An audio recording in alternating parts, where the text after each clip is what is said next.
Mercedes Sotomayor had always lived in the same ochre-colored brick house, with the iron fence that her husband had welded by hand when still dreamed together. At 35, after the sudden death of Ernesto, his life partner, the house became in his refuge and its battle. Lucia, his only daughter, was then an 8-year-old girl. Years that I slept hugging a teddy bear, while Mercedes, in the early mornings, he said crumpled banknotes under the yellow light of the kitchen. There, between debts and dishes unwashed, made a silent promise. His daughter, I would have a better life, no matter what, whatever it cost. If you ever promised something like that quietly, let me know in the comments. For years, Mercedes clung to that oath like someone clinging to a log in half of a raging river. Sold the few jewels that they were inherited from his mother, he rejected marriage proposals that could have lightened his load, and he accepted work in 2 shifts as a secretary in a law firm. Each salary was stretched to the limit to pay the school, the English classes, the expensive books that Lucia needed, and although he fatigued the consumed silently, every achievement of his daughter was a spark that ignited again his hope. When Lucia was accepted in the most prestigious university in the city, Mercedes did not hesitate in selling the house that was the witness of all his history. Signed the papers with trembling hands, hiding his pain behind a smile proud, and moved to a small apartment rented in the outskirts. Every peso from the sale was allocated to the registration, to the books, to the expenses that would allow Lucia to walk with head held high among future lawyers with illustrious surnames. The years, they passed, and Mercedes settled with spaced visits and increasingly brief phone calls. "I'm busy, Mom," became in the phrase most repeated by Lucia, and Mercedes the accepted as who accepts the rain after a drought, as something inevitable. When arrived the news of the marriage of his daughter with a wealthy colleague, Mercedes felt a mixture of joy and unease. She was not invited to participate in the organization, barely received a formal card indicating the place and the time. Even so, it was put his best dressed, was picked up her hair with care, and attended alone, sitting in a corner where almost nobody noticed your presence. After the wedding, the visits became even more sporadic. Mercedes tried not to disturb, calling only on important dates or when the silence it turned out unbearable. Lucia always responded in a hurried voice, between meetings or commitments social. "A person stops by my house one of these days," he promised, but that day never came. Until one afternoon, Lucia invited us to dinner, and between courses, expensive and tense smiles, proposed move to a senior residence. "They would take care of you better, Mum. You would be accompanied. It would be more comfortable for you and for—" "And I," he said, taking it the hand with a sweetness rehearsed. Mercedes, who had learned to read the shadows behind the words, felt a knot in his stomach. However, he nodded. He didn't want to be a burden. He didn't want to force his daughter to love her strength. He packed his few belongings in 2 suitcases and got into his car, son-in-law, with a serenity that hid the trembling of his soul. As they walked away from his small apartment, Mercedes didn't look back. She knew that, somehow, that was also a bye. Did you have to say a goodbye that no one did you see it? Share your story here below.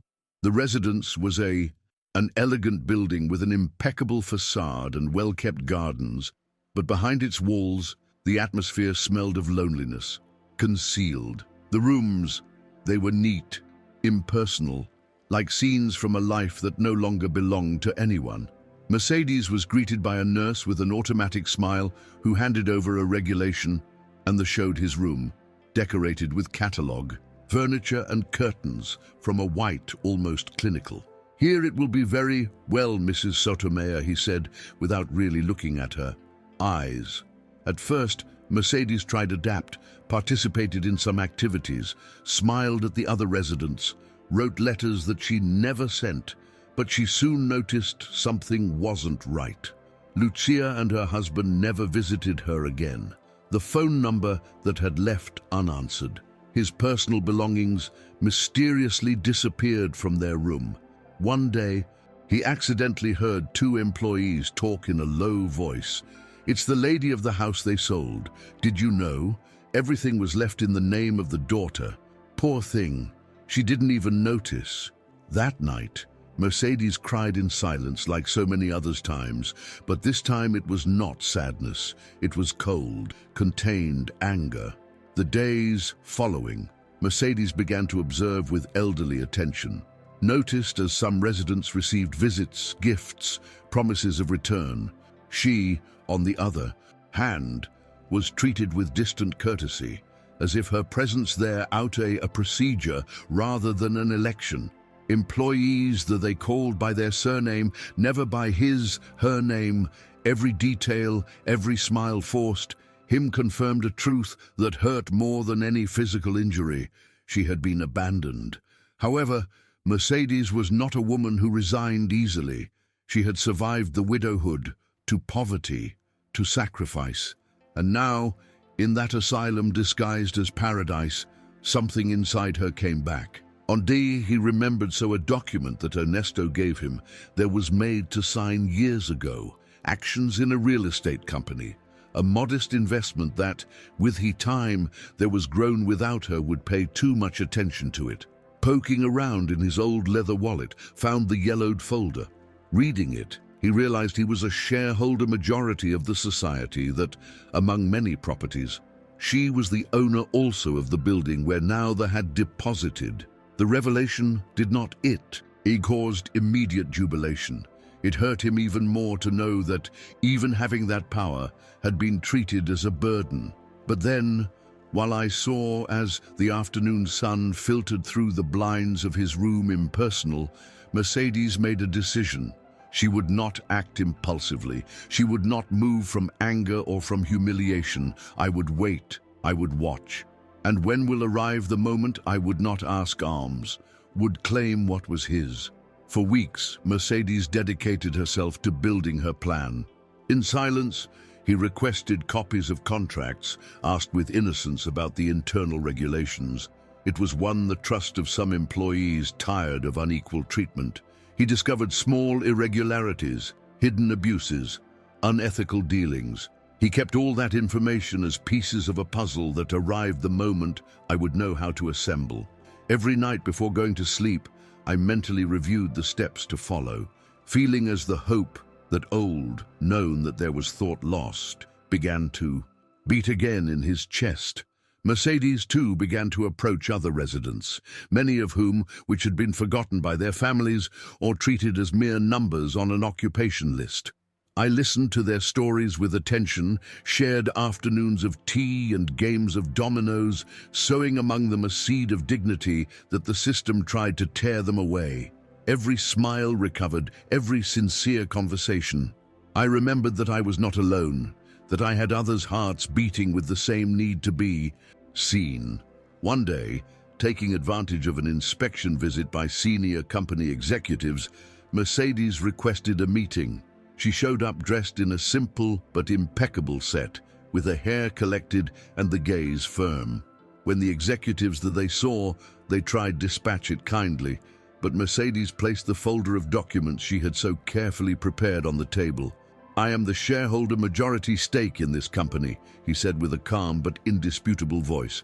"And I have some observations to make about the manner in which this residence is managed." The silence in the room was immediate, dense as a storm about to break. The managers looked at each other, uncomfortably, trying to gauge the situation. Nobody there was anticipated that one old woman with a face, he was kind and had thin hands, reality, the silent owner of the place. With forced diplomacy, they offered coffee, smiles, vague explanations. But Mercedes wasn't looking for excuses. I wanted concrete changes. They handed over a detailed report of the deficiencies that he had detected and made it clear that, if they were not resolved, he would use your shareholder power to initiate a full audit. Wasn't looking for revenge. I wasn't looking for humiliate anyone. Mercedes wanted something much deeper, to give back the dignity to each of the residents who, like her, had been relegated to the shadows. The directors, fearful of the scandal that could unchained, They immediately agreed to their demands. They promised to review the conditions of the site, to train the staff, and to guarantee a more humane treatment. Mercedes, with his calm voice and his temper unbreakable, had achieved what many they believed impossible: to be heard. If this moment touched you, you might want to follow this page for more stories celebrating the resilience. The changes were not immediate, but they began to be noticed. Meals improved, residents received more medical and psychological care, and activities designed for their true interests. Mercedes, although continued living in the residence, she was no longer seen as just another guest. She was the voice that watched over everyone. Some employees, they began to treat her with a mixture of respect and caution, knowing that behind his smile, gentle, there was a sharp mind that did not allow injustices. With he time, Mercedes organized a small committee of residents where everyone could express their concerns and proposals. They created a community library, a writing workshop, and they managed to transform the common room into a space truly cozy. Watching your teammates recover glow in the eyes, it was for Mercedes the best reward. I had not been able to change the past nor heal the betrayal of his daughter, but yes, could build a present where the dignity was not a luxury, but a right. Meanwhile, Lucia continued her life away from there, convinced that she had made it correct. For her mother was well cared for, and above all, far from being a concern in his tight schedule of commitments, social and professional. I didn't know, or preferred not to know, that Mercedes had recovered her voice, nor that her supposed fragility was now the basis of a silent revolution. 1 year after, the residents organized a ceremony to celebrate the improvements implemented and thank those who had contributed to transforming the place. Mercedes was invited to give a speech. She stepped up to the small platform with firm step, not supported by sticks neither aid, but by the force invisible from every story there was heard, of every injustice he had fought. When took he microphone, the living room sank in a reverent silence. And then, for the first time in a lot time, Mercedes spoke not only as a mother, not only as an old woman, she spoke as the powerful woman who always had been. Many, they believe that growing old is synonymous with disappearing, he began, in a warm but firm voice. They teach us that old age is resignation, forgetfulness, a procedure before the end. But we know that is not the case. Every wrinkle in our faces, every pain in our bones, it is testimony of lives fought for, of loves given, of silent battles. We are not the remains of a past. We are the foundations of a future that still can be built with dignity. The applause that followed was spontaneous, sincere, like a collective heartbeat. Some residents cried, others, they smiled. With silent gratitude, the managers, in their impeccable suits, applauded also, knowing that Mercedes had saying out loud what they never dared to acknowledge. From that day, his figure became emblematic inside and outside the residence. Media locals began to take an interest in his history, and Mercedes, far from seeking prominence, used that visibility to drive even more change in other institutions of the city. The news. It came to Lucia's ears one afternoon, while I was leafing. Through a magazine, the waiting room of her favorite beauty clinic, she saw a photograph, small, almost unnoticed, where her mother appeared smiling, surrounded by old people happy. The headline read, Mercedes Sotomayor, the grandmother who transformed a residence in a true home. Lucia felt a start, an uncomfortable pang that quickly wanted to ignore. He closed the magazine with abruptly and decided, for the first time in months, to call his mother. The conversation. It was brief and tense. Lucia spoke of pending visits and supposed plans for the future. Mercedes, for her part, I'm listening with courtesy, but without the desperate need for approval that once had mastered. When he hung up, he felt neither sadness nor resentment, only a serene acceptance. I understood now that there were things that he loved could not force. He understood that sometimes, to find peace, one had to let go of even that which one had loved most. With he as the months passed, Mercedes became a recurring figure on radio programs and conferences on the rights of older adults. He spoke with simplicity, with the authority that only life lived gives, and with a discreet sense of humor that disarmed any interlocutor. He never mentioned his daughter, nor to his personal story of betrayal. For her struggle was much bigger than a family conflict. It was a cause for all those who had no voice. Among his new friends in the residence, Mercedes found a second family. They celebrated birthdays, they organized small concerts, they shared afternoons of anecdotes and memories. The sadness did not disappear at all. There was absences that hurt like old women's scars, but now was accompanied by joy genuine, that way feeling of belonging that so many years you had been denied. In the eyes of his companions, I saw reflected something that had believed lost forever: hope. One afternoon, while Mercedes was watering the plants of the little garden community that they had created by all of them, received a letter.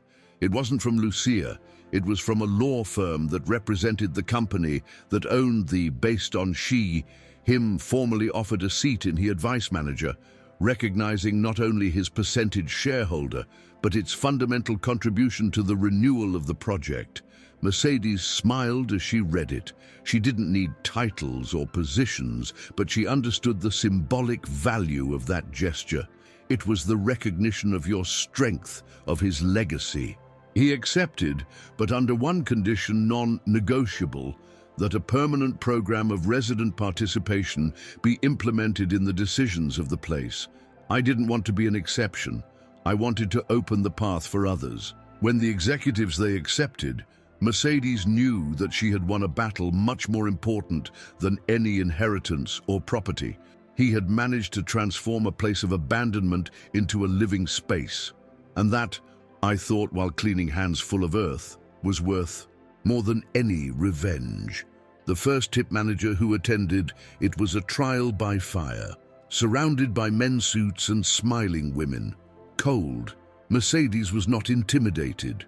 She spoke with clarity. He explained needs royal, put on the table concrete proposals to improve the quality of life of residents, some that they looked with condescension, others with open resistance. But none could not deny the solidity of his arguments, nor the dignity that permeated each of his words. When leaving the meeting, there were several residents they expected in the lobby, among them Don Ernesto, Doña Clara, and the small group that had grown to its around. They received her with a spontaneous, warm, sincere applause. Mercedes moved. He gave a wide smile and hugged each one.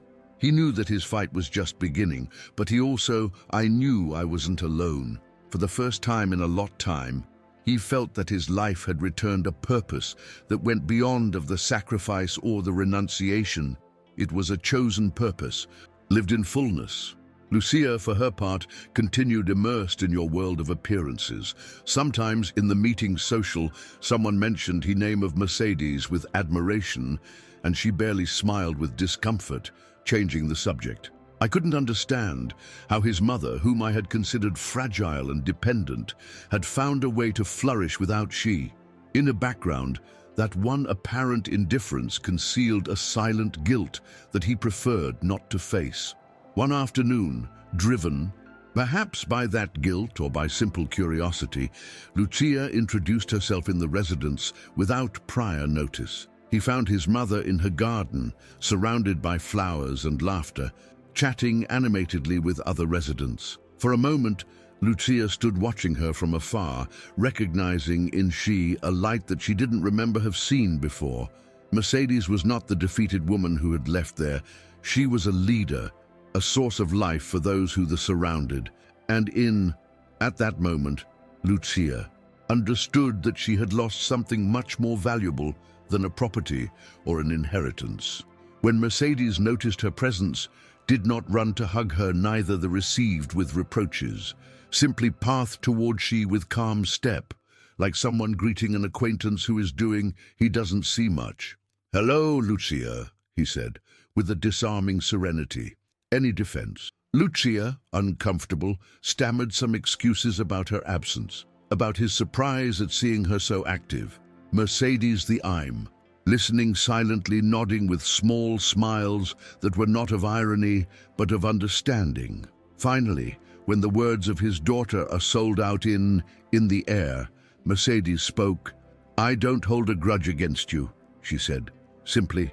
"Everyone gives what they can, and I no longer need more than what I have here." Lucia felt so the weight of a different kind of solitude, the kind chosen, the kind that doesn't need punishment or demand to be permanent. He tried offer you help, vague, promises of visits and care, but Mercedes only gave a brief hug, almost ceremonial, and desire happiness in your life, without bitterness, without drama, just with the freedom of whom already doesn't expect anything from anyone. After that visit, Lucia did not return. She sent a couple of messages formal on important dates, but Mercedes no longer felt that anxiety sharp that used to accompany each silence of your daughter. I had learned to let go, to understand that love was not always reciprocated as one wished, but that did not invalidate the love that once gave. It continued forward, building his new life day after day, without resentments that they will steal peace conquered. Mercedes dedicated his time to projects that made their lives vibrate heart, organized donation campaigns for others, nursing homes, promoted talks on the rights of older adults, and wrote short stories of his life that later they read out loud in reading afternoons of the garden. Every story he shared wasn't just his. It was a piece of collective memory that refused to disappear. It was his way to leave deep footprints, not in papers officials, but in the souls of those who the surrounded. Do you feel something reading this? Help me, so that more people do too. Feel, share this story. One spring morning, while Mercedes was walking through the gravel path that bordered his garden, one of the youngest residents, a man of about 60 years newly arrived. He approached. "Are you the lady who saved this place?" he asked, with a mixture of shyness and admiration. Mercedes smiled, shrugging her shoulders. "I didn't save anything," she replied. "I just reminded everyone that we're still alive, and that deserves to be celebrated every day." That afternoon, as they gathered to plant new rose bushes in her garden, Mercedes felt a deep gratitude, not for what she had lost, which was a lot, but for everything she had found. Its apparent end there was uncovered a new beginning, a life where she was not defined by her past, not by abandonment, but by its ability to be reborn, to reinvent oneself, to inspire. And in that simple act of planting flowers alongside others' resilient hearts, Mercedes understood that her true victory was not against his daughter or against oblivion. It was in favor of itself same. The years following passed with a softness that Mercedes would never have imagined. Every morning brought new faces, new stories, and new challenges, little ones who filled his days with meaning. He was not afraid to grow older. There was made peace with her time, understanding that each wrinkle was a medal, each step slower a mark of its courage to move forward when many would have resigned. Mercedes also allowed herself small pleasures, learned to paint watercolors, to play some melodies simple in her old piano of the living room, and even adopted a lazy cat that followed me everywhere. It was no longer just the grandmother, strong woman that everyone admired, but also a woman who finally gave herself permission to live for her same. With every stroke, with every note, with every caress to the sleeping animal in his lap, Mercedes recovered pieces of oneself, same one that had been kept silent for decades. One day, anyone, while he, sunset, painted his sky of orange and violet tones. Mercedes sat down in his favorite corner of the garden and wrote a letter. It wasn't for Lucia or for any lost relatives. It was for her same, a letter of thanks, of reconciliation. I was grateful her strength, her tenderness, her ability to love despite everything. He was grateful that he hadn't given up when the loneliness it seemed invincible. And above all, he was grateful allowed to bloom again when the world seemed to want to wither her. Saved the letter in a small wooden chest that had been decorated with dried flowers and buried under the newest rose bush of the garden. Not like a goodbye, but as an act of sowing. A reminder for her same, and for whom I'd like find it someday, that the true power is not inherited, nor is it given. It is built. And there are secrets, small and silent, capable of giving us back the freedom when most of all need. Mercedes closed the eyes, breathed deep the scent of freshly watered flowers, and smiled with the calm of whom he no longer fears anything.